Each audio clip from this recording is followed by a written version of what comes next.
Hello and welcome to episode 37 of Triumph Beyond Trauma. Thank you so much for being here. I wanted to start today's episode with a little reminder that my program, the First Responder Mental Wellness Method, is available on my website, tacticalyogaaustralia.com. This program is the only one of its kind where you learn all about what's going on within your body when you live with PTSD, then move through to new tactics to empower you to take control of your symptomology, of what you can do during triggering moments, and how you can finally teach your nervous system that your life isn't constantly at risk and that fight-flight response can just calm the fuck down. Yes, the program includes breathwork, yoga, and mindfulness because these time-tested practices have been proven to work for thousands of years. They go beyond surface-level fixes to address the root cause of why your body reacts the way it does. These tools empower you to regain control, helping you take charge of your mental health journey. The best part? The program is entirely self-paced, delivered online, and you get immediate access. No pressure, no waiting, just the perfect way to start feeling more grounded and in control. If you want to hit up your insurers to pay for it like other participants have, download the PDF that they've used, also available on the website.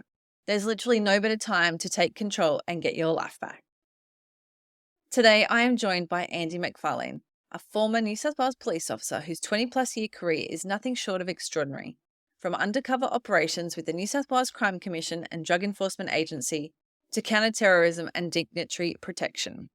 Andy's path has been one of danger, resilience, and relentless personal growth. In this episode, Andy shares the intense highs and devastating lows of his policing journey, including life undercover, the toll on his mental health, and the challenges of rebuilding after hitting rock bottom. His candid reflections on resilience, recovery, and finding purpose will leave you inspired. There is a little bit of chatter about suicidal ideation, so please be mindful of your capacity to listen to this episode today. Now, let's dive into this incredible story of Triumph Beyond Trauma. Welcome to Triumph Beyond Trauma, the podcast that explores journeys of resilience and hope. I'm Rosie Skeen, a yoga and breathwork teacher and founder of Tactical Yoga Australia. As a former soldier's wife, mum to 3 beautiful kids, and a medically retired New South Wales police officer with PTSD, I understand the challenges of navigating mental health in the first responder and veteran community. Join us for incredible stories from individuals who've confronted the depths of mental illness and discovered their path to happiness and purpose, as well as solo episodes and expert discussions. Together, we'll uncover the tools to help you navigate your journey toward a brighter, more fulfilling life. Whether you're looking for helpful insights, practical tips, or just a friendly reminder that you're not alone, Triumph Beyond Trauma has got your back. You matter, and your journey to a happier, more meaningful life starts right here. Welcome to the podcast, Andy. It's so great to have you here today. Pleasure. You got a big story and we don't have a lot of time. So I would love to get straight into how you joined the New South Wales Police and what led you there and what was that like for you? Yeah, it was probably always a childhood kind of dream to be a cop. I'm not really quite sure because I was a really naughty kid and a bit of a wild teenager, but possibly not super bad compared to others. But yeah, certainly was on the fringe of getting into a lot of trouble with the cops. I come from a working class family, but I was brought up in a pretty nice part of the world called Yowie Bay, just down in the Shire. Fair And enough. yeah, my dad was working class. He was a fitter, and he thought the cops, well, it possibly wasn't a bum job, but it was probably a job that it was your left to the last sort of. It was if you were down on your luck, that's where you went to the military or the cops. I think trades in those days were pretty highly regarded. You're a technical specialist in your own right.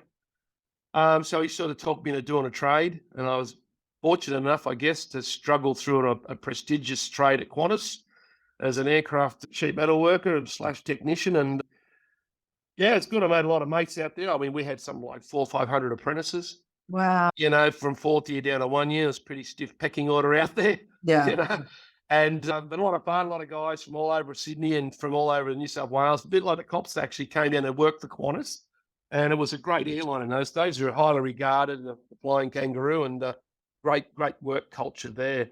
And it was government owned too in those days, Rosie. So everyone kind of had a job for life, you know. Yeah. Yeah, got married really young, got married at 20 and had already applied to join the cops. As soon as my trade was over, that was it. I was out the door and I'd got accepted. So I got married in 1980.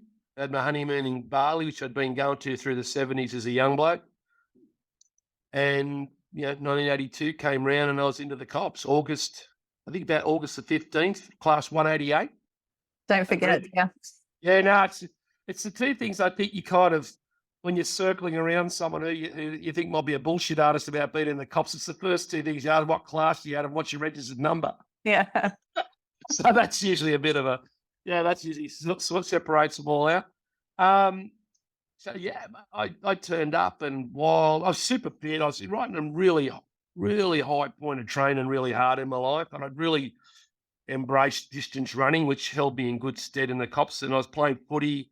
Yeah, I was climbing a lot. I was big on rock climbing and just, yeah, doing all sorts of pretty healthy stuff. And so I kind of, had no dramas with the PT. In those days, you had a trade, or they were taking people from the bank, we were taking nurses. And there was a great thing those days. You didn't have to have a high academic record. And you were lined up on the program with guys who were bricklayers, bakers, women who'd come from nursing, teachers, everyone. Everyone wanted a bit of adventure. They wanted to get out of their mundane kind of daily routine. And that's, I guess, like the military is what the cops offers, something different. So a lot of good drill sergeants, a lot of the old school drill and marching. And I don't think that hurt anyone, Yeah. loads of yelling in your face. Yeah.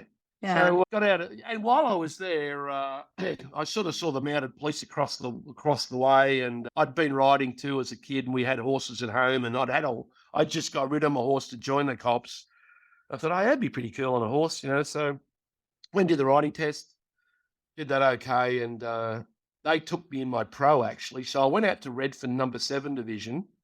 I was the first probationary constable in the mounted police in about 15 years. They'd sort of got rid of it. I think apparently they used to recruit them straight into the cops in the old days when they had lots of mounties, and that's what you were joined as. You joined as a mounted policeman, and you probably finished as a mounted policeman. Yeah. So I went out to Redfern and Mascot for about 6 months, and then I came back in about 3 months before secondary, and I went to the bounties, and that sort of started off my semi-operational police career, because it was really only semi-operational, the mounties. Half the time you were shoveling shit, and the other half the time you're in the ceremonial uniform. Yeah. So, but it was great. I loved the patrolling. I mean, I really like police work, and that's probably where I came to a crossroads pretty early in the mounties, where I didn't think there was enough focus placed on police work in the mounties. They called it, some of the guys used to humorously call it the Surrey Hills Polo Club. And I think perhaps, well, I'm not going to talk about the current state, but certainly it was all male in them days. We had a couple of women. They did have a place. Redfern was going off in those days, Rosie. There was lots of blues down the block. And, sitting on 800 kilos of horse meat's a pretty good weapon when it has to be used. Yeah. So, that was fun. And then I wanted to go back to GDs, and I found out that Cronulla had a spot. Sutherland, sorry, but it was all one division. They said 24 division, and they needed a hooker in their football side. So I got a transfer. I love footy. And I had a great time out here walking the beat and working the truck, and again, working with I think you always work with good people in the cops. I don't think there was only one guy that really pissed me off in my whole probation. He's a guy that tried to sell me Amway every night working in the cage truck. Yeah. He got everyone offside. But I loved catching crooks, and I liked getting in a stoush if it was on. But I also liked sort of challenging myself with investigations, and probably got in the shit a couple of times off the D's for probably biting off more than I could chew as a young policeman, and they had to come and save me. But I also, a couple of blokes used to pat me on the back and say, "Look, that's a good job, Andy." Yeah. Most blokes had just flicked that upstairs to us, and I think that was kind of the writing on the wall for maybe some type of plainclothes career. And then while I was there at Sutherland, I missed out on an opportunity to go to the National Crime Authority, which I'd had my heart set on, and I'd finished the surveillance course. I ended up getting a start at the gaming squad in a surveillance unit there. So that was kind of not bad work. I wasn't a real kind of anti-gamer. I didn't go and gamble myself, but I couldn't see why there was so much impetus placed on policing around SP bookies. I figured if a guy wants to run a book at the back of the pub, what's wrong with that? But I didn't realise the organised crime involvement, and also that they weren't paying their tax, so the politicians really wanted them locked up. Yeah. So we had a lot of resources flicked that towards gaming and vice. We sort of came in, I think that was 87, early 87. And the devolution of 21 Division, the famous 21 Division, that happened, I think, maybe the year or two before that. maybe a year before, not too long before. So they sort of set up the state investigative group, and I think it was all like, to sort of get rid of the old, shadow of 21 Division, which I thought they were great. They were awesome blokes, and they were great detectives and real strong people. But every regime has its high points and low points, and I think in policing, one of the things they do badly, Rosie, in New South Wales Police, I always noticed this historically, and some of the listeners might agree, that we had this terrible um, attitude when there was something uncovered badly in a unit. The first thing they did was to change the unit name. Yeah. And I don't know any other organisation in the world, in military or cops, to do that. Oh, no, okay, we're going to get rid of 21 Division, we'll make it the State Investigative Group. Oh, I've got to get rid of the drug squad, we'll make it the State Drug Group. I mean, just keep it the drug squad, Yeah. for God's sake. But so with the State Investigative Group consisted of gaming, vice, and special licensing. So it was sort of hammering like the strip clubs, the gaming houses, selling sly grog through all those. It was all tax orientated. And I guess there was still leftovers of the sex industry still being that kind of hoodoo, run by crooks too, again, all criminal based. Yeah. And I think that was kind of reinforced when I went to the drug work, that I saw the same kind of heads popping up who were running the games, who were running the girls, your Louis Bayers and all your type of, those guys. And they were all tied up into a myriad of crimes. And so just ways to wash their money, I guess.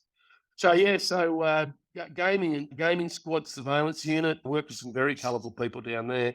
That was a pretty colourful unit. It was sort of like a hybrid. It took half were plainclothes designated detectives and the other half were GDs and high patrol. So there was a few, someone might even say me, but there was a few people that got in there, I thought by false pretenses. I thought, well, it was a quick man's undercover work.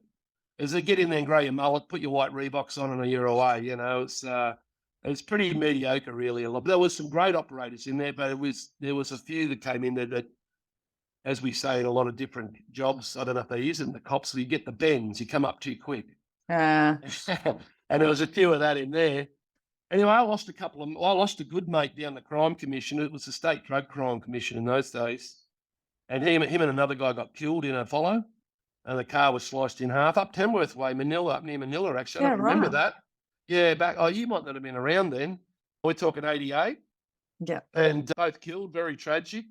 One was getting married shortly thereafter, and it was just terrible. I mean, I knew of the crew down there because I played footy with a couple of the guys, so I knew they had this secret little covert team down there and a good boss who I'd worked with before. And next thing, my good mate of mine, he was at the vice squad and I was at the gaming squad. We were asked to go down and fill those dead men's shoes, which is quite a tough gig. Yeah. Yeah, when you go walking into into a unit this morning and grieving. So, and then we worked down there. We worked on the Lebanese and on the Romanians. There was two distinct terms of reference down there, and I forgot my first taste of undercover work down there. So they said, "Oh, Andy, here you go. You go and hang out with these crooks out at Cabramatta and Fairfield. Here's a bag of money. Here's a car. Do your best," kind of thing. So that was in training day. Yeah, it's not like I was doing street level deals at the Cross of Foyleys in the pub. It was like major heroin dealers, and they're pretty hard to crack. They're not particularly white man. It is. I don't care what anyone says. People get up here for profiling. Yeah. I'll tell you right now, it'd be a lot easier for a young Romanian police officer to crack a Romanian crime group than for a good old Aussie boy from the Shire. From the Shire. Yeah. You had to sort of learn a lot of. I mean, I understood the street. I was streetwise from being a teenager. But you're starting to get into the heroin industry and other major drug trafficking. You got to know your prices, you got to know your quantities, you got to know your profit margins, and you got to know your street codes and all that. And that all came out of the course, but I hadn't done the course yet.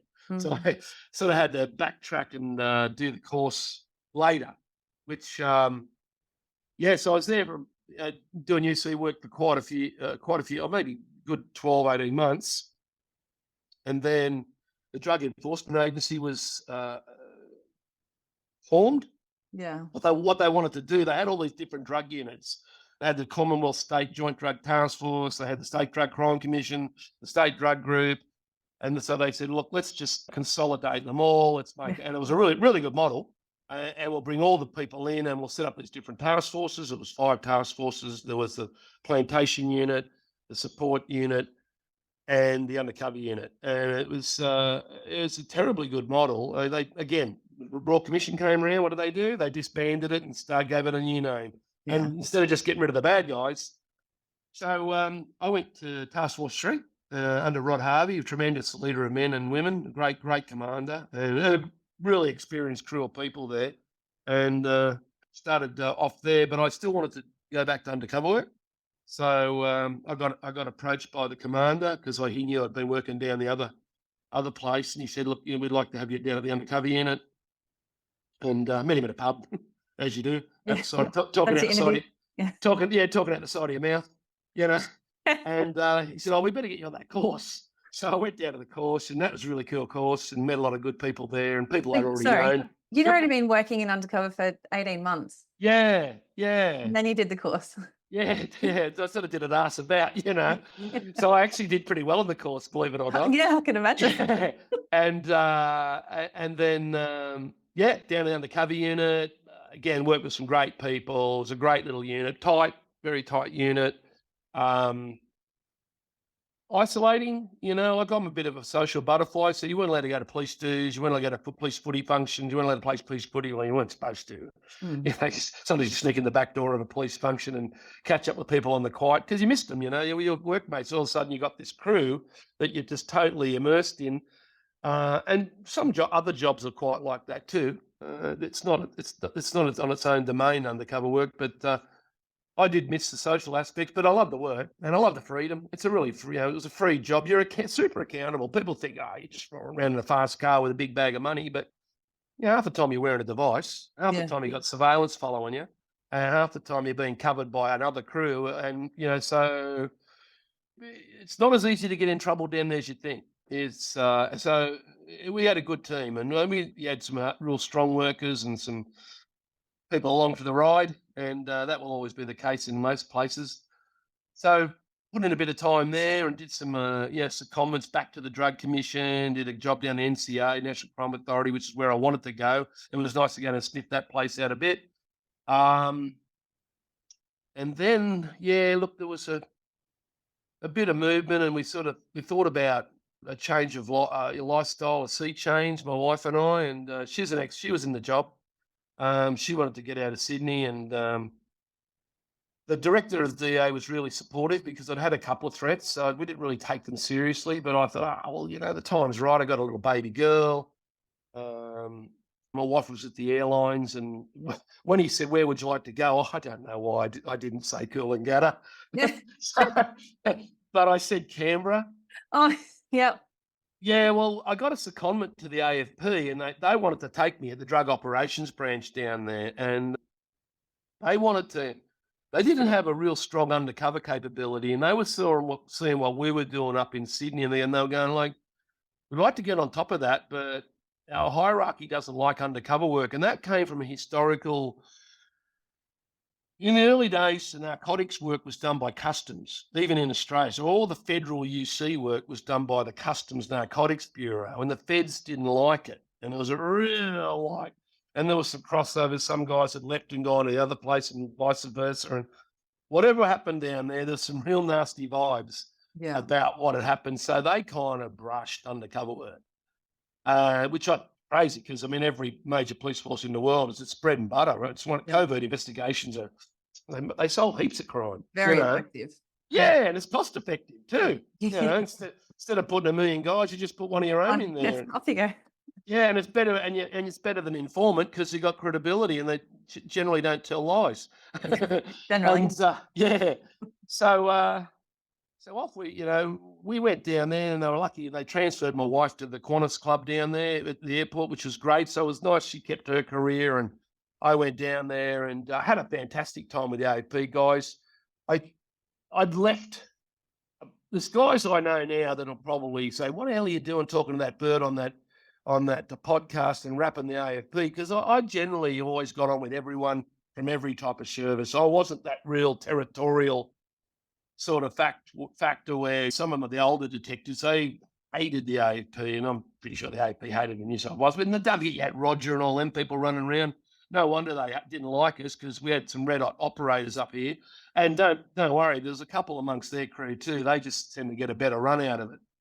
But I got treated like a king down there, and I did some really good jobs, and ended up sort of sliding across into their counter-terrorist teams. Really enjoyed the training down there and doing jobs with them. So it's kind of a bit of hybrid work. And then at the end of my secondment, because we liked it down there, my wife was pregnant with number two. When he was born in Queanbeyan, I transferred across to the Monero drug unit.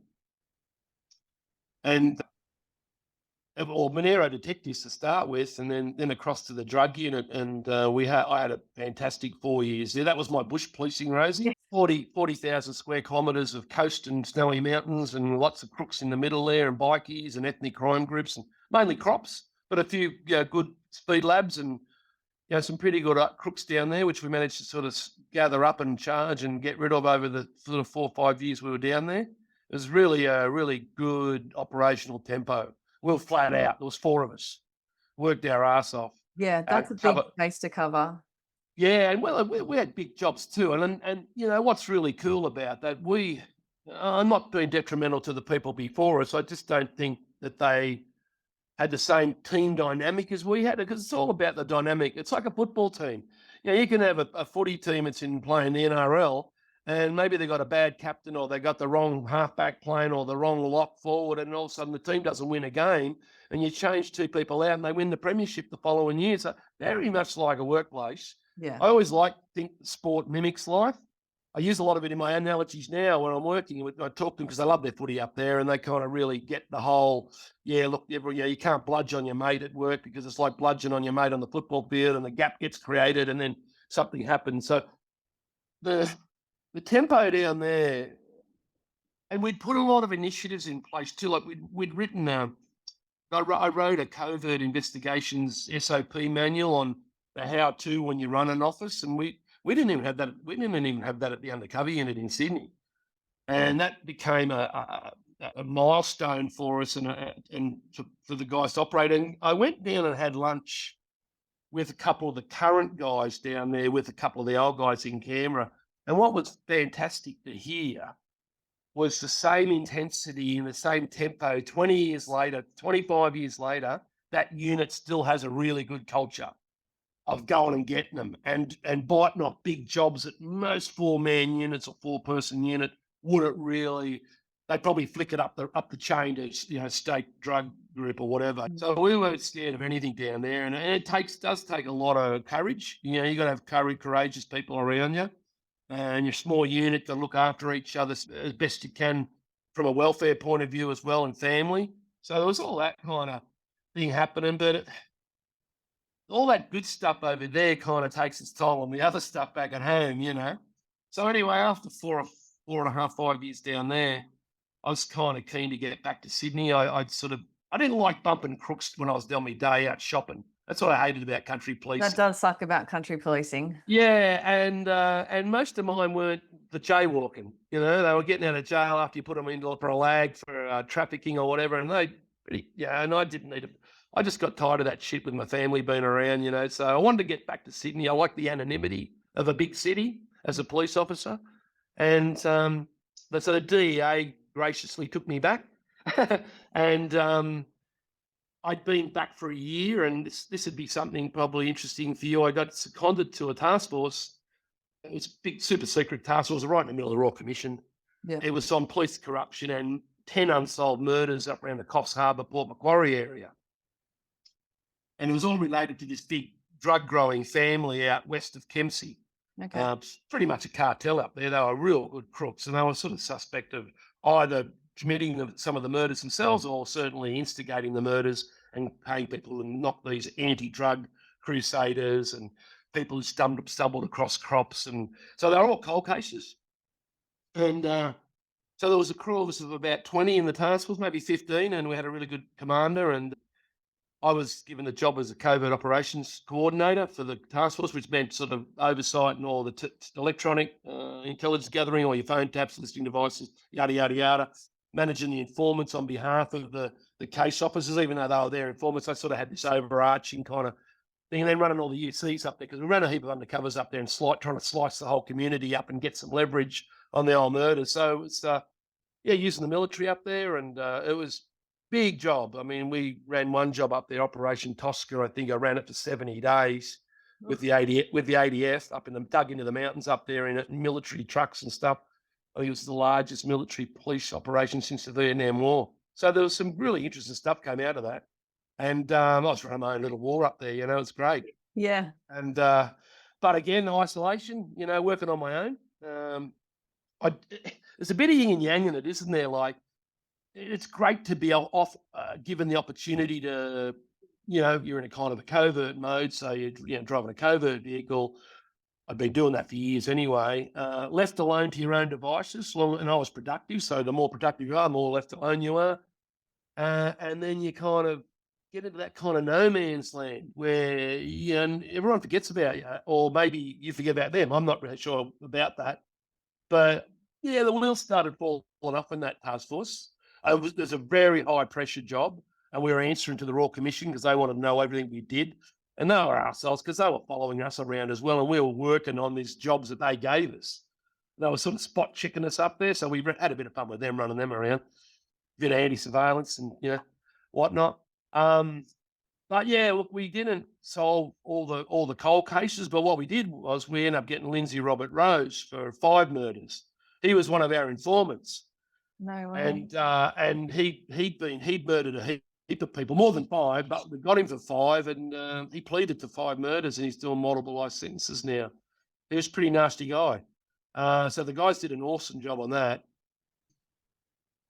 Yeah, by that time I was struggling. I had problems at home, and I wanted to try and resurrect the marriage. And I thought, yeah, maybe a country uniform posting might be just what the doctor orders. Has to be near the salt water, but Yeah. yeah, been a beach boy. But I sort of missed out. I missed out on a GD spot at Kiama.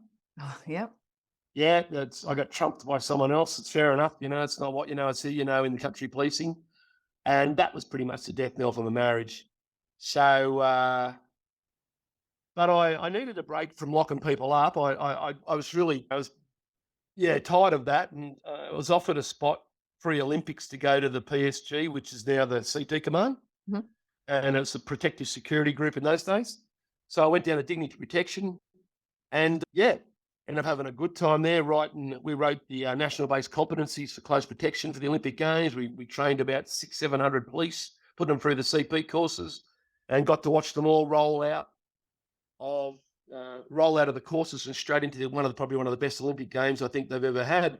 All the while I'm having this massive nervous breakdown and sort of struggling with a bit of drug use as well, left over from the undercover unit, which I probably got back into because of the stress. Yeah. So you find a crutch, whether it's alcohol or something else, gambling, I guess. I don't gamble, but I figured maybe that's one of those kind of support things. And I was in a pretty bad way round about the Olympics and onwards, and busted up my wife. And so I think people go, yeah, everyone gets divorced in that job type thing. But I think if you compound everything and you lose your job, you leave your kids, like you walk out of the house with looking at your kids for the last time in an environment that which is your house, your wife, and your kids type thing, and you lose your house.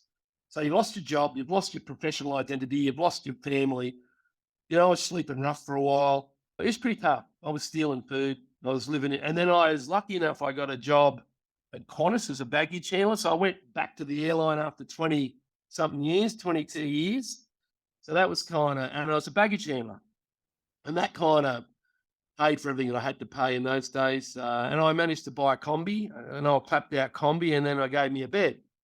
And I used to just camp down the beach near one of the beaches at Cronulla, and I'd use the showers in the pavilion, or I'd shower at work, and I'd cook up my tucker in the back of the combi, or I'd go to work, and they used to feel sorry for a few of us divorced blokes out there, and the ladies would come off the plane with the uneaten business class meals with the foil over the top and give them to us. We'd eat those, It's pretty tragic, really, when you think about that sort of stuff.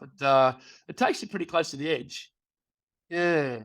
It was a dark time. It was also, I don't know if any of your listeners have been through that. And I was seeing the psychs all through that. And I'd been diagnosed with post traumatic stress disorder from extended periods of undercover work. That was the kind of the boom.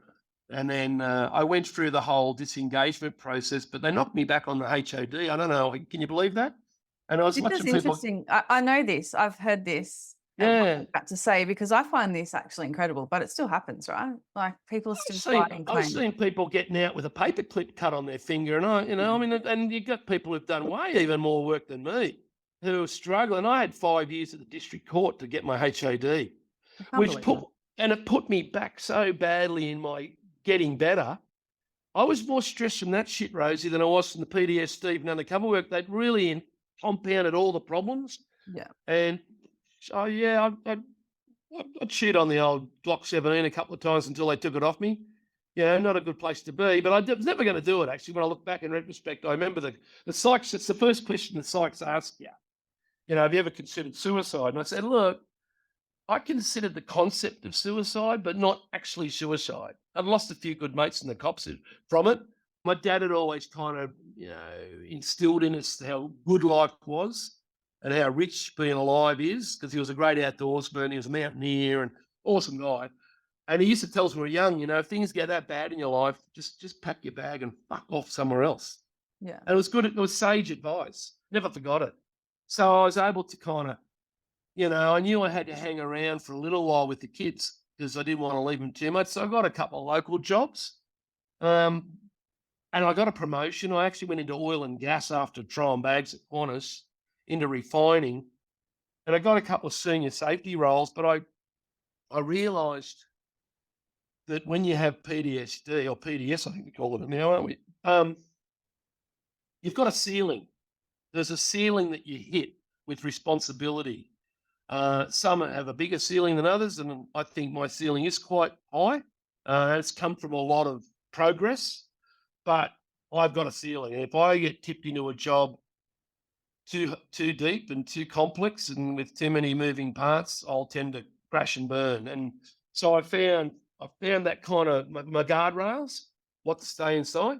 I knew I was capable of contributing in a workplace, and I sort of believed that I was able to get better and better as I got older, which happens most days, but you have your bad days. Um, so yeah, but I also too, and a lot of listeners are ex-coppers listening out there. When you leave the cops in less than a perfect way, you feel like you got some unfinished business to do. And I'd been in SWAS for a few years, and I'd been on the guns, and I thought, and I'd done the dignitary protection, and I thought, and Afghanistan and Iraq were going off their heads at the time, and I was working for a company called Unity Resources Group, or Unity Risk was their office in Sydney, and they did a lot of that stuff. And I said, mate running it was an ex-copper, and I said, look, mate, I wouldn't mind going back to some close protection. He goes, well, actually, we've got one coming up next week, Andy, off to Pakistan, looking after a guy. So that was kind of awesome. Like I had this, wow, perfect. But you know what? When you're planning your own CP operation in a nation that's right on the back door of Afghanistan, and you're going over there on your own with no backup, no cavalry, you're not a government, haven't got a badge and a gun on your hip. I remember driving out the airport. This is quite an interesting morning. I was driving out the airport with my big Pelican bag in the back. I had body armor in there for me and the principal. I had all the medic kit. I'd already organised a driver over there. I was going ahead of the principal because I didn't have anyone to meet us there. So I'd go ahead. He was safe from Sydney to Pakistan in a plane, and I would meet him there, and then we'd take up the protective package there. But as I drove past Sydney Airport, the Prime Minister's jet was there, and I saw the boys at the bottom of the stairs that I used to work with. And a couple of them will hate me for this, but I won't mention their names. And I looked at them and I thought, nah, he wouldn't be able to do this. He definitely wouldn't do this. Yeah, he'd handle this. So I was sort of looking at who was, and it was pretty. Yeah, you really challenge yourself doing that stuff. So I went over there, roared around Pakistan for a while. Ended up going back to Dubai. Did some work over there for 6 months. Um, Quite a bit of work for the Middle East up to Saudi. Um, and yeah, I just wanted to get that kind of whole sort of security, police gun type thing out of my system and show that I could still do it. And I think that because of the civvy stuff, it kind of everything else that I was pursuing and looking at for work, I, I was I became more civilianized along the journey, which really helped me, I think. One of the things I learned with a lot of the mates, and well, my first CV, and it's pretty common this, Rosie, and you probably would have seen it. My first CV was about 10 pages long. Yeah. And I had about 20 cases that I was really proud of in the cops that I put in these big paragraphs. And I did this, and I locked up this guy, and blah, blah, blah, blah. And I had a girlfriend who was in HR, and she goes, Panda, we look at a CV on average about 60 to 70 seconds. She goes, get it down to 2 pages. And I was shocked. I said, hang on, what do you mean 2 pages? That's all good stuff in there. She goes, prospective employers not interested in all those. They'll be tickled up by it. Give it a paragraph of everything Yeah. and then go into what you can do to make that company better and more profitable. So, because we're institutionalized in the cops, we tend to look at it just as war stories and pride of the job, whereas they're not interested in that. They do like a little bit of it. And some of the guys you end up working with are a bit intrigued by your past. I still get that nowadays. There's a lot of crime groupies out there, as you'd know, Rosie. Yeah. People That's love it. it. They Oh, the love it. books. Oh, Australia's massive for it. So, and guys just, oh, yeah, when you worked in, and particularly if you're from the 80s, like I was an 80s child in the cops, that was about all the bad stuff was going down. Yeah, it was And wild back then. yeah, look, I think for the amount of time that I was in the drug squad and the gaming squad, I bumped a lot of them, but look, no one's an angel in those days in the cops. But there were lines, there were red lines in the sand, and there were things like, you don't sell your mates out. You don't let a bloke continue to do the wrong thing and cop a quid off him. They were my lines, and some blokes would probably laugh at me now. Hey, your moral compass, Panda, but I had mine, and like I said, I wasn't perfect. I was smart, but I had these own things that I just, and like you don't sell out a UC on a job, and that's been done. That's been done on jobs. Blokes have been sold out for 40 grand. A guy dropped a dime on an undercover cop because the crook offered him 40K to know his identity. I mean, that's just bullshit. Yeah. I'd kill that. I'd smoke that bloke in a gigasecond. Yeah. And he got out of the cops over that, and he knows every time he sees me, another piece scuttles away. So there was some pretty nasty stuff there. How did you So, go? Sorry, I just wanted to yeah, ask how, because you've had so many diverse roles in the cops, how did you yeah, go transitioning undercover operative, detective, dig pro, your DEA, yeah. and then your tactical policing as well? Like for me, it feels like you're gathering skills to be the Well, best. I'm a Gemini. I'm a left-handed Gemini with ADHD, so that probably give you an inkling of my adaptability. Yeah. Um, I did the negotiators course. Still went to a few sieges as a primary negotiator in the bush. That was pretty interesting stuff. But you sort of, I suppose, I think the Thai girls call it when they call a bloke who goes over to Thailand and floats around shagging everything that he can. They call him a butterfly. And I'm not so sure whether I wasn't a butterfly in the cops going around the different like the different units. Yeah. I was very lucky, Rosie. I didn't have a sponsor. I just believe, and it's probably a little bit of vanity in here, or maybe a bit of pride mixed in with it. But I did a really good job everywhere I went. I was solid. I was solid with the guys. And I think I just went ahead and they said, yeah, we'll take him. He's cool. And I wasn't scared of kicking the door in and going through. And then, I take my hat off to every UC. You're out there on your own doing a lot of that stuff. I mean, people get commendations for a lot less than what a UC does every day of his duty. So there's, but yeah, look, I was fortunate, and I got jammed up a bit doing all these courses because I kind of got a bit of a lot of old working detectives get the shit say, you spent too much time in a courses, Panda. Should have been out locking up bad guys, but you need education. Yeah. You look at all of, any good organisation, they get their people skilled up.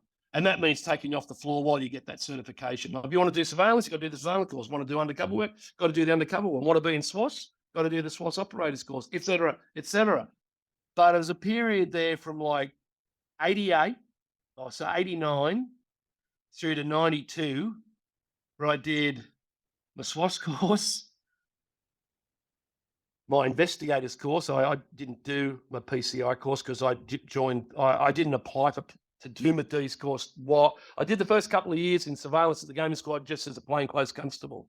So I should have probably put in for it then, and I would have done the old PC course and then the detectives course. But so in that 4-year window, I did the SWAS course, the investigators course, negotiators course, the undercover course, and then my detectives training in 1991.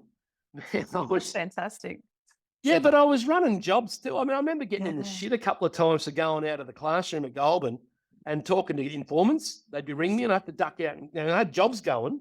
I had to delegate the jobs to blokes. And the instructor would go, "What are you doing?" I said, "Well, I got an informant, mate, in the middle of a big job." He goes, "You've got to come in here and sit down and do the course." And so it was kind of, it was a really cool time, but it was busy. It was Yeah. busy. And they were all good courses that held in good stead later in life too. Negotiators course, learn how to talk to people. Skills. Yeah. Yeah, great skills. And then the detectives course, like even in safety with incident investigations and interviewing people, like, everywhere I've been. I mean, most police are in safety. They are usually well regarded because they're just so good on paper Mm. compared to Joe Average. And you don't think we are. We have that problem struggling with thinking we're any good at anything. We're shit on a lot of people when it comes to report writing and incident writing and all that, very good at it. It was our bread and butter, wasn't it? Yeah, absolutely. It- With your undercover work, the emotional impact of that must have been huge, even if you didn't think so, maybe at the time, because you're in the thick of it. Like all that deception, Yeah. high risk. How did you manage that, living a double life and the emotional toll of that with you had a family? Yeah. Ho They kind of, I went through a period where it wasn't in writing, but they kind of liked married people down there to a degree, or stable people. They found that the young guys could get a bit loose if they've had a go, and obviously it depended on your persona and your disposition. But yeah, tough on the my ex-wife hated the work. She hated me doing it, and you're coming home with a couple of wallets in your bag with different IDs, and you're putting your pistol in the drawer next to your bed, and you're going away, you pack your bag, you go, "So I'm going to work, honey, see you," so give your kids a kiss on the forehead, and then you don't come back for a couple of weeks. Yeah. But it was rare that happened, but I don't think anyone likes their partner to be away from them without knowing where they are, what they're doing, to a degree, without being intrusive. But we all want to know where our hubby is for the next week, Yeah. And Yeah. if you can't tell them, it stresses them. And I think too, and it also breeds a little bit of discontent. And I think unless the relationship's really solid, it can breed a bit of mistrust as well. But from the isolation point of view, yeah, that was one of the big things with my PTSD. I didn't think it at the time, but I think that was, I mean, I'd been to a heap of critical incidents like every other uniform cop. Been plenty of brains blown out and people missing heads in car accidents and all the shit that you see, and the old deceased people been dead for 6 weeks and all the shit, and shootings and murders up, in the city. I don't think a lot of that affected me as much as actually doing the UC work long term, Rosie, because the isolation, that's what happens. That's why a lot of some of them turn to the crooks, because they're in the crooks' company all the time, and you get the Stockholm syndrome, as you know. Yeah. And a lot of them are good people. I mean, everyone's got this preconception of watching movies that all the criminals are real nasty, evil, gnarly looking people, and I think probably, you'd look at some of the guys and you look at that well-known one up in King's Cross. He's slick as shit, that young fella, and a good style of a fella. He's not gonna. And I got to like a few of them. I mean, I never left my eye off the ball where I knew I wasn't going to lock them up. But I remember one woman I was quite fond of. I fancied this woman a lot. I mean, I never played up at all, and I never would. But I sort of felt really bad looking at her in the courtroom when I was Yes, I'm sorry. 7 years. See, honey, see you in 7 years' time, sort of thing, and these big puppy eyes looking up at me, So I guess a bit of that does have an effect. I was in a bit of a shooting incident in '95. That was right at the end of my undercover work, and that was pretty awesome. Yeah, I mean, it's on a couple of other podcasts. I don't really want to regurgitate it, Rosie, but it was pretty nasty, a bit in your face, and things went. A lot of things operationally and procedurally went bad that night, which created the circumstance that I was in. And I was party to some of those poor decisions, which really nearly had fatal consequences, and for me and the bad guys in the room. But I think there is an incident, I think, that snaps people. Like you said, it builds up, and something then cracks it, and then you've got it out in the open. I think that incident, June 1995, down the coast, was probably and then probably then compounding that 3 years on that task force up north. It was hidden. I hid it. Yeah. I hid the stress because I wanted to. It wasn't, as you would have spoken to other people, it wasn't cool to put your hand up and be on the stress express, as they called it. Not in It the was 90s no. or the 2000s. Yeah, yeah. Well, that's right. I mean, and now it's so out and it's so good. I mean, I sometimes often think that we're all going to choke on PDS, but nah, no, you don't want to go back the other way. No. And everyone's different. And I think the thing I learnt too, Rosie, post cops, you don't have to be in the emergency services or in the military to get PDS. There's a lot of things happen to people. Like my son got badly assaulted quite a few years ago when he was a teenager, and they kicked his head in basically, and he's got titanium all through his face now. Wow. And he got PDS out of it. Oh, And I don't believe that I gave him the enough focus that I should have over that, because I was still in that realm of, and he only mentioned it once. I was more worried about his physical injuries, not his mental injuries. And I sort of in that going, mate, hard enough. Yes, he's got it a blue. I've been in plenty of those. I never had a fucking face reconstructed yeah. like he did. And I feel really bad about that. Yeah, I kind of really. So I think I always like being at the sharp end. I think most police worth their salt want to be at the pointy end, and you want to be there as long as you can, and just be careful what you wish for. Yeah. But I sort of, yes, so go ahead. No, I was gonna say, like, it's so true because from your story, you're doing all these amazing things like your task force and your dig pro for the Olympics and you're like Yeah, really peaking. yeah, But it's also the same time when everything else is sort of falling apart as well. And I've that's noticed that with a few people actually doing the best things in their career, the things that they're probably most proud of, and then very shortly after, yeah, that's when it all falls apart. very much a pattern. Yeah. Definitely, yeah, I've seen that, Rosie, and but sort of going on from post cops, I guess, because Name on a list. I think I ran away. I think all the overseas work, Rosie, gave me the opportunity to run away from everything. Yeah. You know, I was part of the child support agency structure. I was a unit termed out by that.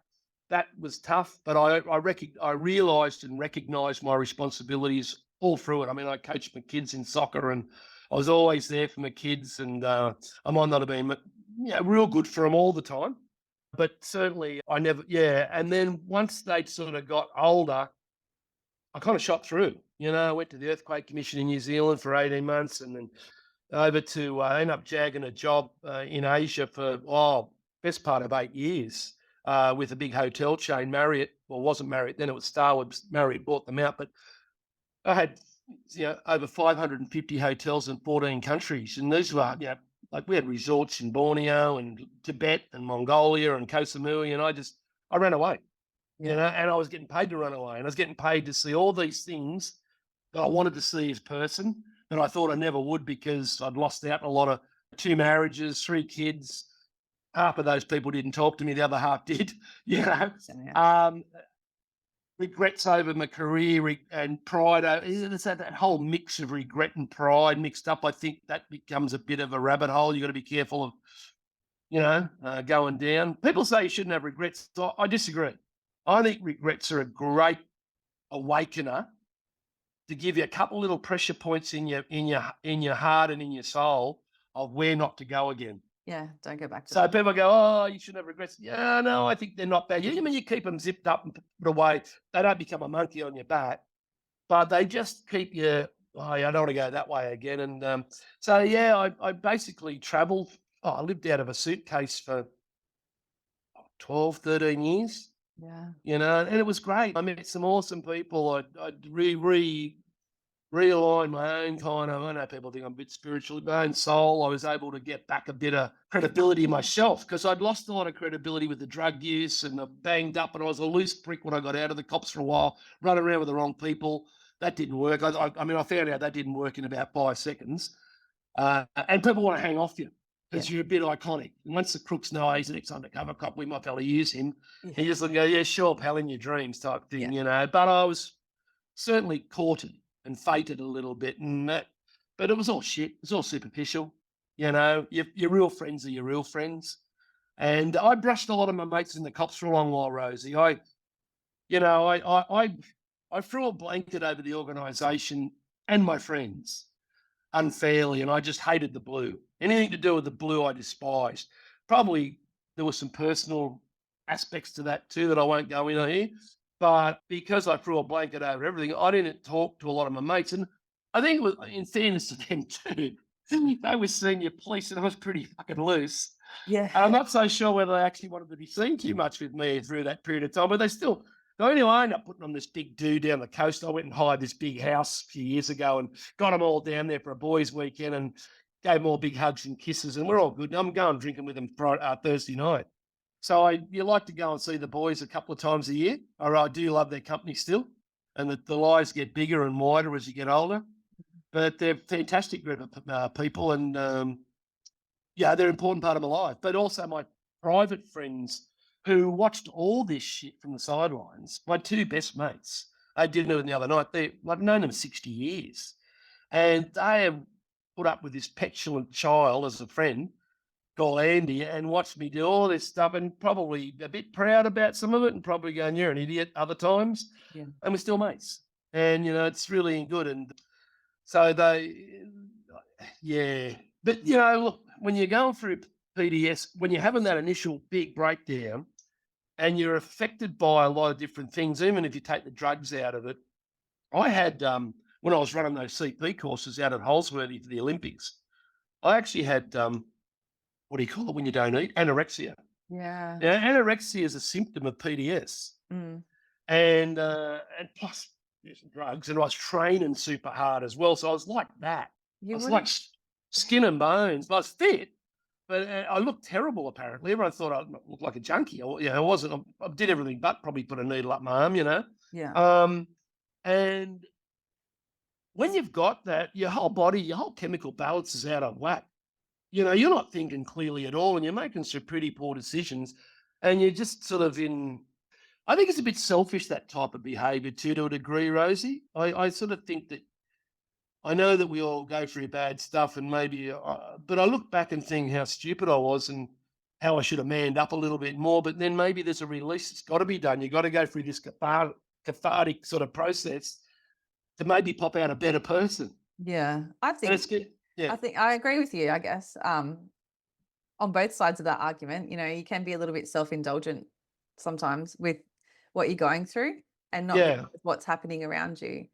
But then you got to go through that shit and the mud, don't you? Like Yeah. try and come out that other side. Definitely, and I think just going back to being in the job, I think that for me too is important. When I was in plain clothes, I didn't think I was any more special than anyone else. Hmm. I always remember my GD sergeant. He always said to me, he said, "Panda, you can go to all them new beaut places. You fuck up, you'll be back here in a suit of blue with me on the truck." I never forgot that, and I used to think. I was always trying to be really humble when I went into a police station with an offender that wasn't my, because I didn't have a police station, I had an office, and you go into some country police station or some city police station. Yeah, the poor old senior constable, he's under the pump in the charge room already, and the office is busy. And I used to see some dickheads come in and go, this squad and this squad, and like they get a life, pal. Like these people they work with you, not against you. Hmm. So there was that kind of. I strove to be as humble as I could in that job. And if people tread on you because of that, it's a bit of they eat their own, the cops. You've got to be pretty tough when you're in the squads, as a detective in those days. Like, you've got to have big shoulders, thick skin, and, you got to learn to stand up yourself. I used to like having a fight. I used to love boxing on.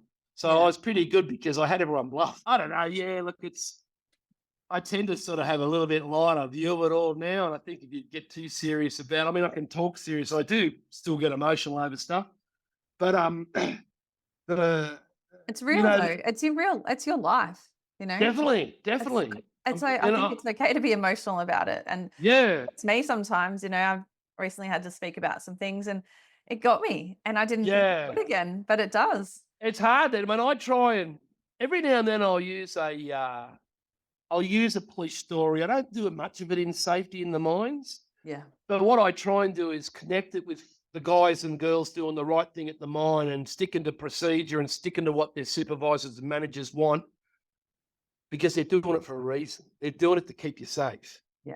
And a lot of the people, I've said to them, I said, has anyone here lost their work, mate? And there's not a lot have. But the one or two that have put their hand up said, how you dealing with that, mate? He goes, now they'll say, oh, 20 years, I'm still getting over it, Yeah. you know? And I try and humanize that. And so they all know. And yeah, so, and I get cut up a bit about it even now, you know? But I think, and I'm Carl and I'm Scottish, so I've got all that real crazy emotions. I've in the bagpipes start playing, I start crying, so don't worry about it. but, yeah, but I'm in a pretty good place now, and I think that's I've got a great partner. That has a lot to do with it too. I mean, I was on my own for 10 years after marriages. I Yeah. really enjoyed it. I did a bit of dating and stuff. I wasn't on my own, but I never got serious with anyone for 10 years. But yeah, sooner or later, you sort of bump someone and we're both funny because we'd both been single for so long. It took a bit of compromise to work each other out. Yeah. But she's lovely, and she, definitely there is a lot to be gained from sharing your life, and because it gives you a plan. And I was very good without a plan, and that's probably why that covert work was so good for me, Rosie, because I was a bit of I was a creative cop. Undercover work is illusionary, and the more creative you get, the less the crooks are going to think you're a cop. And I remember one of my great mates, ex-cop, and he has a great saying that in undercover work, you're only limited by your imagination and the legislation. Oh, that's a great statement Yeah. because we pulled on some really unique jobs and they're like never been done. They probably have been, and I think what I wanted to touch on was the current batch of undercovers post my job when I got out in 2002. So I got out after 9/11. And I can only imagine what UCs have been doing for the last 20 plus years. Yeah. I mean, stuff that we never did, Rosie. We very rarely got involved in politically motivated violence. We very rarely we never got involved in terrorist groups. So I tip my hat to all those who came after me after that conflict and during that conflict. I mean, there's plenty of stories. I mean, I've got still a couple of mates who are in that game. And what some of those young people have done in around in Sydney. I won't say what suburbs, but you know what I'm talking about. Mm. And what they've done has been outstanding. And a lot of that stuff goes unrewarded. And there's not a lot of people won't chat like me from the UC. So you get quite criticised a bit by blokes in the job or girls in the job for chatting. But I don't really give up methodology. Methodologies. Yeah. Some of it's that old anyway. I mean, I had one bloke get a shot at me the other month, Rosie, and a good mate. He goes, "Oh, fucking hell, Pat, he just been on." I was on Adam's podcast, and he goes, "You're talking about methodology." I said, "Bro, it's 25 years old. I can walk into Dimmicks and buy a book on that shit. Don't worry, I'm not giving up stuff that's new." Yeah. So, but people, I think puppy there's a little bit of, some people don't like. No, they don't like you talking about it, or they probably wish they could talk about it, but they can't. They can't. Yeah. It's probably something to do with that. I don't know. But I like having a chat because if you can help someone, and opening up's really important. I mean, I'm getting a free psychoanalysis of you today. Yeah. And it's funny with the PDS with me. I don't know if your listeners, anyone else is suffering. I used to get the best benefit if the person was conducive to listening to me chatter. I'd get the best benefit of opening up to someone I didn't know versus someone I did know. Well, And I'd walk away. Yep. there's no walls there, is there? Like there's no No. expectation and there's no history or anything like that. Yeah, and I'd walk out of a pub after chatting because he'd go, "Oh, I heard you're you're in the drug squad." I said, "Yeah." They go, "What was it?" And he go, "Blah blah blah." Next thing you're talking about and you walked out after about 6 schooners and an hour and a half later, and they go, "I feel pretty good now." just had a really good debrief with some bloke I don't even know his last name, you know? Yeah, yeah. So, yeah, I don't know what's going on with that. Can I ask, when you left the cops and you had your 5-year matter going through district court, and you said, you're using drugs, Hmm. marriage breakup, how did you dig yourself out of that hole? Because that would have been a bloody shit time. Fucking oath it was. It's the darkest hole. I'm sure other blokes are in a dark, have been in a dark, or women. Yeah. Sorry, but I just look at the divorce sort of side of things. So it is kind of a little bit weighed that way. I know I shouldn't say that, but it's certainly, you don't get a lot of bang for your buck off the child support agency. Let me say that. Mate, I can't even Uh, imagine. And especially, you're saying you're living out of a combi. yeah, and I got caught shoplifting one day for a salami roll. Yeah. Yeah. And it was in my own area where I live. I was absolutely starving. And I went back a couple of years later with $100 bill and gave it to the guy. And because I put on weight, he didn't know who I was. I said, "Oh, mate, look, you don't even need to worry about it. Just take this." And it was from a long time ago, and you let me go, and you didn't call anyone. Because imagine I tested positive on a rehab. Right? So I went back. I think I missed this in our conversation. I tested positive when I went back on a rehabilitation program with the PDS at the Mounted Police. So I was playing up pretty bad, and I reckon I was probably the world's worst kept secret. And someone gave me up there, and Healthy Lifestyles come down and go, "Oh, Healthy Lifestyles, we're here to do a random drug test." But you're the First target. one on the list, Eddie MacFarlane. Yeah. I went first in the tears. I walked up to the toilet with a nurse and I walked out after it, never went back, Yeah. you know. And then the 181D, which I was supposed to get, I got served my drug test off a really good mate of mine who was a big boss in the A district. And he had tears in his eyes standing at my front door of my house. It was just terrible. Everything was just, it was dramatic. And maybe I don't know, maybe I just, the drama king at the time, I attracted it all. And he was there. I don't want to do this, man. And after the good, great career, I said, "Mate, do what you got to do. I'm sorry." And we both had a bit of a cry. And I played footy with him. We toured together in a rep side and the police. And then I was preparing myself for a run with a 181D, and it never came. Wow. Never ever came. It disappeared into the ether, and I was allowed to run out my 20 years. Someone up there was looking over my shoulder, looking down on me in a nice way, Rosie, and I was allowed to go, but allowed to disengage medically, but not HOD. And then I had to go to court. I thought, well, gee, I thought you would be nice to me there, but now it's. And the judge was really scathing at the cops, actually, in his summing up. Yeah, he actually gave it to him. And again, it was another pretty teary day after 5 years. And my ex came along to that. God love her. She gave evidence. I was pretty proud of her for doing that. Because, she was pragmatic about it. She goes, regardless of what happened to us, you guys haven't looked after this guy. Yeah. You've run him into the ground, and he probably should have been pulled up. I mean, I think there is now, there's tenures, but I think that managers need to look at people and not just say, okay, there's a tenure at the undercover unit now, 2 years with a 2-year option, I think it is, something like that, right? Which is great. Sure. And I think there's tenures in a lot of those. Yeah. But let's look at where he come from before. He came from the State Drug Crime Commission. He'd been down there doing UC work. He then went to Task Force YND as the covert operations coordinator. Same type of work, covert, isolating, master his own destiny. Yeah. Shit, that's 7 or 8 years in a row. He needs to go back to the real world type thing. So there's certainly, and I think they have tightened it up because, I mean, there was a lot of litigation there too, Rosie. A lot of people, I didn't do it. I was scared of losing, and they'll come after if you lose. But I had a few friends from undercover work that litigated. And that period we're talking about, that kind of 96, well, the shooting was really the start of it. So it was 95 that started coming undone. I was in a real bad way by 98. I should have skulked through 2000 and 2001, and then I was sick 2002, and the problem was when I went out baggage handling, I mean, I'm sure you've heard about baggage handlers. One or two things, yeah. Here I was trying to beat the drugs. The fucking place is full of it. Yeah. And and it was funny. Most of it was marching powder, it was speed, because everyone was, in those days, it was pretty bad OH&S out there. You couldn't do, a lot of the work overtime had to be double shifts. So instead of a 4-hour overtime, it was 8 hours. So it was a 16-hour day, Wow. Yeah. physically throwing bags. Yeah. So blokes got on it just to stay awake.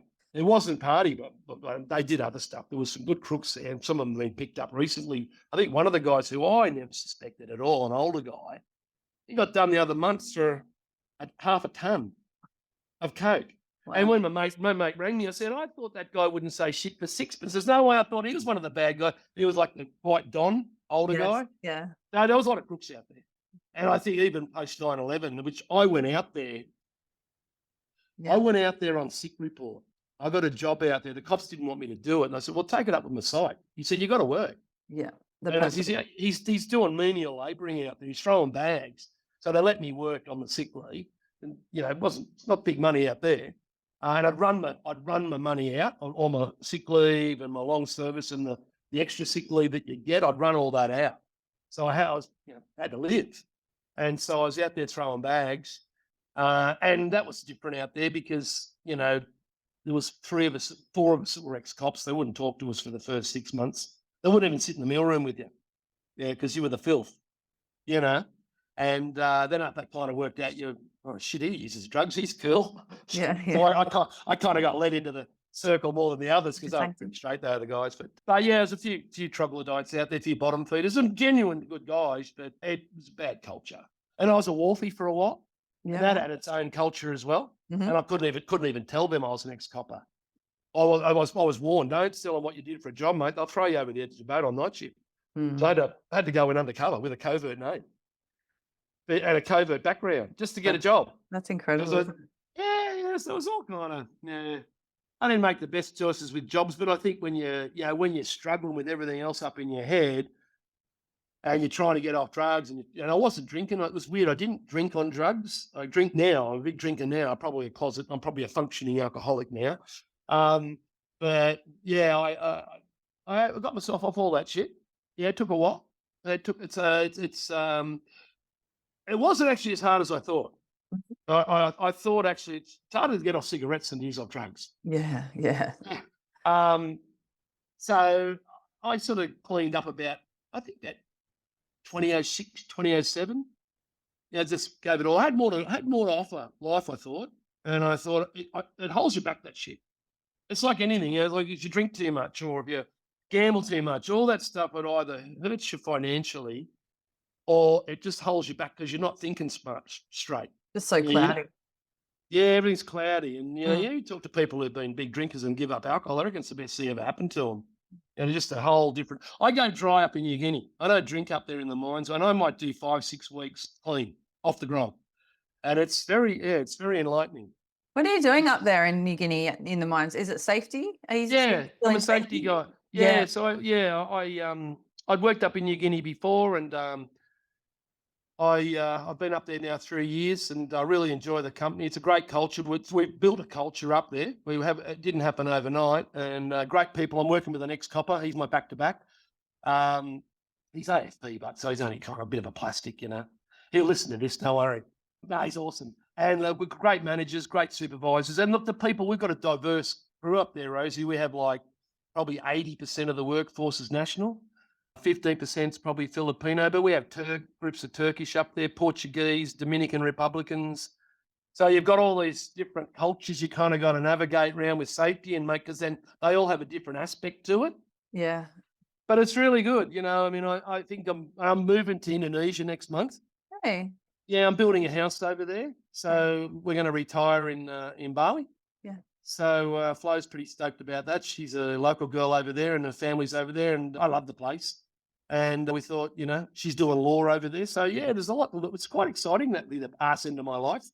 Yeah. I was about to ask, what's going to be next for you, but that sounds so you still and Yeah. you work in PNG from there. as well? Yeah, Yeah. yeah, do that. I've got a couple more good years left in me. I feel pretty good for 64. Yeah. I feel like I've got a bit of unfinished business in my own personal self in terms of my development. So I don't think you can ever really stop that. And people say, you're going to finish work, Andy, when you finish in the mines. And I'll probably end up getting a coffee shop up there or something just to have purpose. You need purpose. One thing I learned about all that stuff, Rosie, all that stuff of sitting around late at night full of drugs, pondering life and watching the sun come up. There's no purpose in that. Yeah. You get too deep, you think too much, and that's when you get in trouble. I agree with Yeah, you. The yeah, times that I've had my worst and I've been in those yeah, darkest holes is when I've yeah, had a purpose to work towards. yeah. And it's hard getting out of bed to get to that purpose. Some days, you just. Yeah. I mean, I've cancelled many. I think a lot of people who struggle with, say, depression, which is a byproduct of the PDS, listeners and yourself included.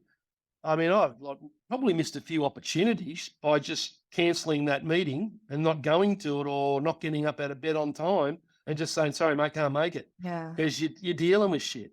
Yeah. You're dealing with the devil, you know. So yeah, it's an ongoing project, isn't it? It is. It is. Before we wrap up, because I know you got to go, what do you have any advice for people that might be in that shit, that, the really sticky, dark places on, Yeah, phone a friend. I mean, that's the hardest thing to do. I mean, it's easy to go and find a bloke, like I said, an anonymous guy at the pub and pour your heart out, and that maybe go and do that yeah, because someone will at least see you. You need to be visible. It's when you're hiding is when all the trickery and chicanery starts popping in your head about what you possibly might do to yourself or whatever. I was pretty lucky with that stuff. I was more just bedridden with the black dog than actually thinking about suicide. But if any of your listeners are out there are really struggling, you need people around you, either it's best mate or you know what? I said this a few times and this works. I've done it many a time. Pack your bag and fuck off. mm, Jump in your car if you're capable and drive to Coffs Harbour and lay up on the beach up there in Middle Beach. Or absolutely. get a cheap Bali flight and go and hang in a little villa for $30 a night, a cheapie with a swimming pool. And you might meet someone nice. This stuff. Another thing I used to notice too, this is kind of more of a man girl thing, like how do I meet someone nice? I'm sick of meeting idiots at 3 a.m. in the pub type thing.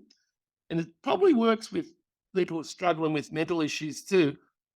If you find an activity that if you say you like something, and I did this through that dark time, I got back into climbing, only because I'd lose that much weight. I was in a real good climbing size, and I was strong still because I was training heaps.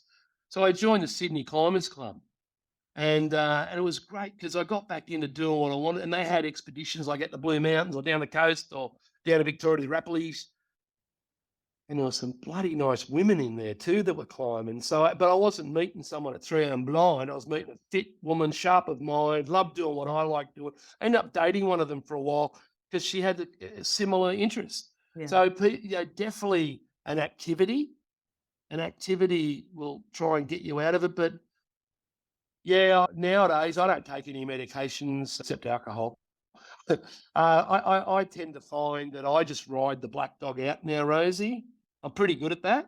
And I realise that it's going to take maybe a few hours and that'll be fine. I'll lay in bed for a while, or I might get up and just chill on the lounge and read a book. And it goes. It passes. And it tends to be passing quicker nowadays. They're not as long as, session. Yeah, I think But because you're aware that you're going to come out of it again too. I think that's where some people can yeah. struggle, is I they think don't I know. think that terrible thing where you don't think you're ever gonna get out, it's a terrible place to be, isn't it? Yeah, And it takes a lot of courage to fight that demon, and, sadly, we're still losing people, and people that you think like, I lost a mate, he wasn't a mate, but I worked with him, and he's a really good guy in the military police, and he was well respected, and he drank himself to death last week. And here's a guy who'd been a military policeman, he'd been a parachute regiment guy, served in Timor, run big criminal investigation matters in the army where I met him in the cops joint operations. And I'd met him in Bali a few weeks ago, and he was smashing the grog. And then I post on Facebooks and his memorials next week. And I was just with him last week, and that's happened to me a couple of times yeah, where you've just been with someone. I find that pretty spooky too, because I've never been with a woman that suicided. But it's always blokes, so I'm only kind of looking at it from a bloke's point of view, from a bloke at another bloke. We do. And I just found that they were so secretive. I mean, it can roll off a few suicides out on the job, and no one sees it coming. And when you dive into their life, I mean, they looked at those blokes because they're your mates, and for the coroner's inquest, they delved right into their lives and could find very little that yeah, would warrant that extreme act in their life. And, they weren't womanizing, they didn't have a drug problem, they weren't gambling, they didn't have debt, nothing. And you just wonder what's going on in there, don't you? Mm. Yeah, it'll always be that mystery. I think that's why it's so important to be kind, because Yeah, you don't know what other people are going through. definitely. And I even working up the mines, be talking to the locals, and they're wonderful people up there. They just put in every day in their work, No dole up there, Rosie. Everyone's got to No, work. yeah. And no sit down money up there. And they got a smile on their face, and they go back to a village. We go back to an air conditioned room. Some of them go back to a village, and they're trying to sleep after a big day on the mine, and the dogs are barking, and the chooks are underneath the floor, and they got malaria, and you just realise how lucky am I? Mhm. Like I can, I never lose sight of how lucky I've been in life, really, even with that stuff. Yeah. I've been able to resurrect myself, and I've been, I guess, really lucky to be given opportunities after the cops. I hid all that stuff too from employers in the early days because it was career limiting if you put anything like that on paper. But Absolutely. now I think even they'll let you, they don't mind you talking about it because you're a good example for people of how to survive and what sort of resilience you need to get over that stuff. There is life after another job or after divorce or after PTSD. There's life. And so you could turn it into a massive positive. Yeah, I agree. Thank you so Mm. much for coming on and sharing your story. You whizzed through it so quick. I know there's so much more to it, but I really appreciate you coming on. No worries at all, Rose. It was a pleasure. Thanks for having me.